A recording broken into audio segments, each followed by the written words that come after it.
Andrea knows that I like to sing, so she pitched the idea to Bruce. Bruce said, Batman doesn't sing. Then they thought, oh, if he has to pay back a wager to Poison Ivy, then that'll be great. And that was the genesis of it. And then having him sing "Am I Blue" was perfect.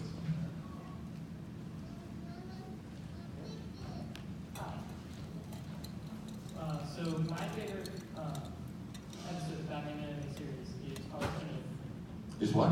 Harlequin 8. Uh-huh. And I was just wondering, what was it like playing off of Arlen Sorkin and Harlequin's crazy energy in that episode? With Arlene Sorkin? Yeah.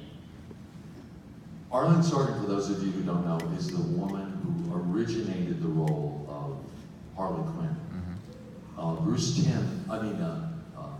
Dini created the character for her.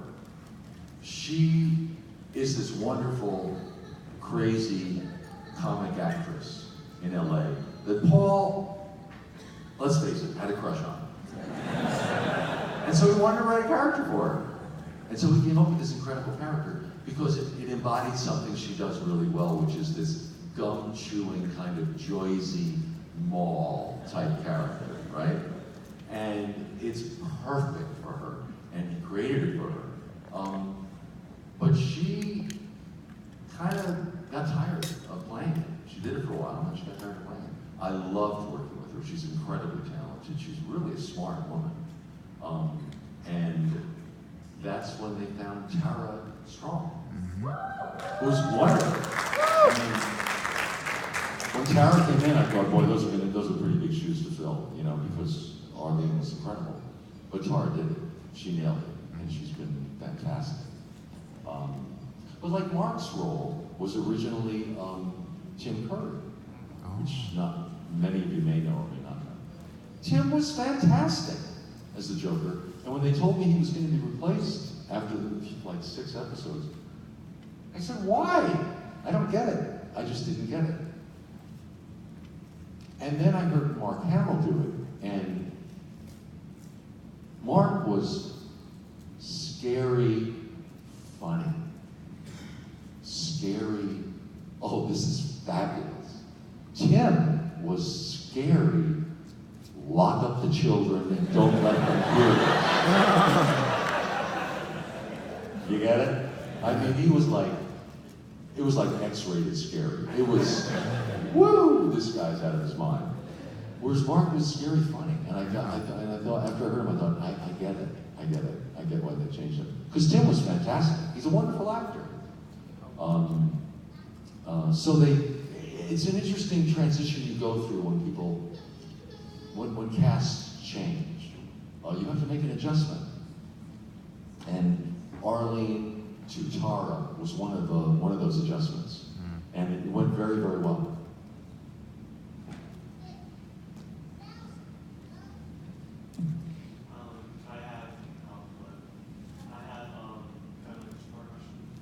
So my first one is, since you're basically voicing Batman, had a favorite cinematic.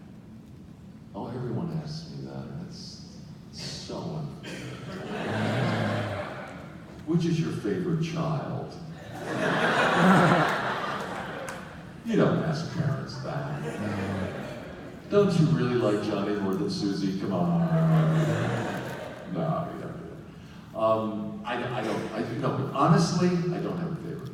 I thought it was crazy when Warner Brothers didn't give the franchise to one actor. Because traditionally, that's what studios do. They build a whole franchise around one person playing a role, and that person becomes the face of the Sean Connery was 007 for years and years and years. You build around that franchise. Tim Burton was fantastic in the first Batman movie. I thought he was fantastic. And I'm a fan of Tim Burton's. And then they replaced him. And, there were various, they've all been valid. I think the one way you can judge distinctions between them is that Batman is really two roles.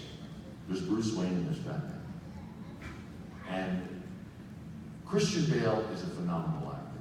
He's a great actor. Was it American Psycho? Yeah. What a performance. And his Bruce Wayne is dead on. Perfect. He seemed to really struggle with the voice in Batman. And everyone heard it right away. It was like, what's he doing? Yeah, it's laryngitis. But he's an incredible actor.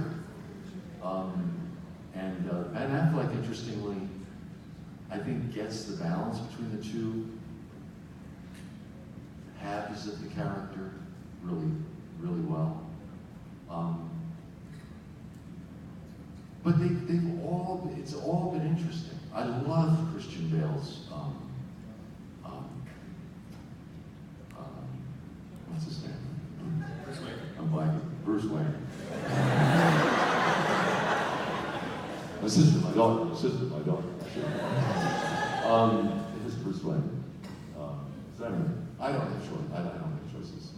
Mark is Joker. Mark is the Joker. And then I saw Heath Ledger and I thought, whoa! He's not any better than Mark, but it's a whole different kind of crazy, you know? And it's incredible. He's incredible. And then Troy Baker comes along. Yes. He's fantastic as Joker. And you know, Mark is such a generous guy. He loves watching Troy Baker work. He loves watching him work. I don't love watching anyone else do Batman. But I'm just not as nice a guy as Mark. I'm just kidding.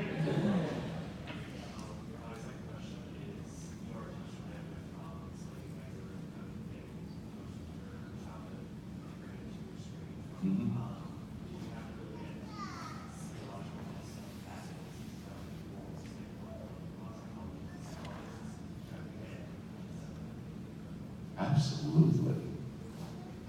That's my whole thing about voice acting not being about just making funny voices. When people come up to me at Comic-Cons and say, listen to me do you, and they do a very convincing imitation, once you've established a voice, dozens of people can mock you, can imitate it. It's coming up with the voice. That's what they're paying you for. It's having the idea. Because when you go into an audition, I always say, what are you looking for? Give me an idea of what you want. And they always say, well, just show us what you got.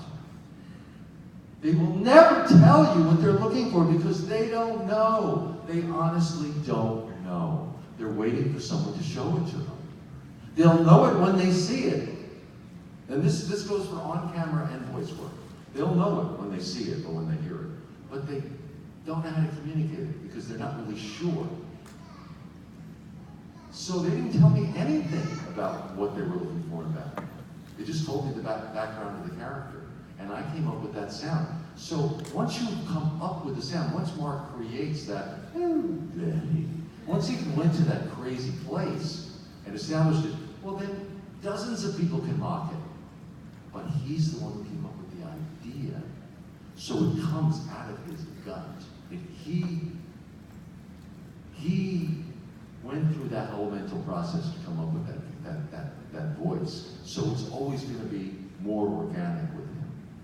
But to go back to your question, of course I always go to the emotional place of the Batman voice. That's the whole genesis of the Batman voice.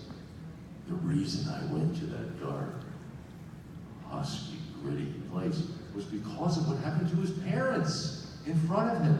That devastated him. It crushed him. But instead of letting it kill him, it transformed him. He took all of that anger and pain and rage at the injustice of the world, and it turned him into that being. That's where that sound comes from. So, and that's why I love doing like Mask of the Phantasm or any show or Chance to Dream. Any show that goes into the Batman legacy, into the story, into where he came from. I love doing those stories because that to me is the whole root of the whole journey that we go on with him, is how he didn't let fate crush him. He took it and he transformed himself, and he's going to change the world. He's not going to let the world crush him. He's going to change the world to be better. And that's why we love him. That's why he's so ennobling. Because he's taken on this impossible task. And he's not letting it crush him. Everyone has trouble in life. No one gets out of here alive. Everyone's life is screwed up. I don't care how happy they look. Everyone has a dark night of the soul. Everyone. But he doesn't let it crush him. And that's why everyone relates to him. Because we all love to be that